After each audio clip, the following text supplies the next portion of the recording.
funksiyada belə bir xassə var ki, əgər funksiyanın özü kök altında verilərsə və x kvadratın əmsalı a sıfırdan kiçik olarsa, bunun qiymətlər oblasti, yəni YF bərabərdir 0 və kök altında y0 aralığında qiymətlər alacaq. İndi gəlin bunu y0-ın hesablayaq. y0 bərabər, yəni n-ə. Təpə nöqtəsinin koordinatları var idi. İndi baxın, bu eləyir 4ac minus b kvadratı bölünsün 4a düsturu ilə hesablanır. Gətirib yerinə qoyaq. 4 vurulsun a'mız mənfi 1'dir. Vur mənfi 1. Vurulsun c'miz müsbət 2'dir. Müsbət 2. Üstə, daha doğrusu çıx b kvadratı. B'miz də bunun əmsalı 1'dir axı. 1. Bölünsün 4 vurulsun yenə a'mız mənfi 1'dir. Bərabərdir.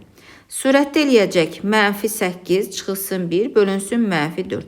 Yəni mənfi 9 bölünsün mənfi 4. Burada eləyəcək müsbət 4'də 9.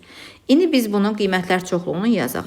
Y0'ımız kök altında olmalıdır. Kök almaq. Deməli kök altında 4'də 9'dan kök alsaq olacaq 2'də 3. Deməli bunun qiymətlər çoxluğu olacaq. YF bərabərdir 0 daxildir 0 və 2'də 3 və 2'də 3 özü də daxil olacaq. Cavab 0 daxildir 2'də 3 aralığı.